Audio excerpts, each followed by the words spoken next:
Hello. എന്നത്തെയും പോലെ Instagram scroll ചെയ്തുകൊണ്ടിരിക്കുമ്പോഴാണ് ഈ ഒരു ഐറ്റം എൻ്റെ കണ്ണിൽപ്പെട്ടത്. അപ്പോൾ തന്നെ ഉണ്ടാക്കാനായി കുറച്ച് കമ്പിയും മാസ്കിങ് ടൈപ്പും എടുത്തു. ആദ്യം ചെറിയ ടൈപ്പ് കൊണ്ട് എല്ലാ കമ്പിയും ഇതുപോലെ ഒന്ന് കവർ ചെയ്തെടുത്തു. പിന്നെ ലീഫ് ഉണ്ടാക്കിയെടുക്കൽ കുറച്ച് ടാസ്ക് ആയിരുന്നു. ആദ്യം ചെയ്തെടുത്ത ലീഫൊക്കെ ഫ്ലോപ്പായിരുന്നു. പിന്നെ നാലാമത്തെ ടേക്കിലാണ് ഒന്ന് ഓക്കെ ആയി കിട്ടിയത്. കുറച്ച് വീതിയുള്ള ലീഫാക്കി എടുക്കാനാണ് ഇതുപോലെ ഒട്ടിക്കുന്നത്. ഇത് ഒട്ടിച്ചു കഴിഞ്ഞാൽ കാര്യമായിട്ട് പണിയൊന്നുമില്ല. സെൻറ്ററിലൂടെ ഫോൾഡ് ചെയ്യുക, ലീഫിൻ്റെ ഷേപ്പിൽ കട്ട് ചെയ്തെടുക്കുക, അത്രയേ ഉള്ളൂ. ഇനി പെയിൻറ്റിങ്. ലീഫ് പെയിൻറ്റ് ചെയ്യാനായി ഫാബ്രിക് പെയിൻ്റാണ് ഞാൻ യൂസ് ചെയ്തിരിക്കുന്നത്.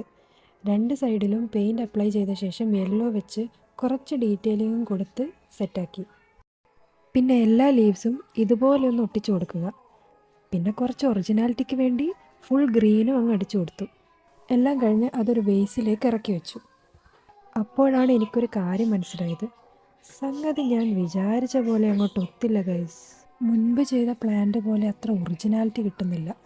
ഫൈനൽ റിസൾട്ട് കണ്ടിട്ട് നിങ്ങൾക്ക് എന്താ തോന്നിയതെന്ന് കമൻറ്റ് ചെയ്യാനും ഇഷ്ടപ്പെട്ടാൽ ഒന്ന് സബ്സ്ക്രൈബ് ചെയ്യാനും മറക്കല്ലേ.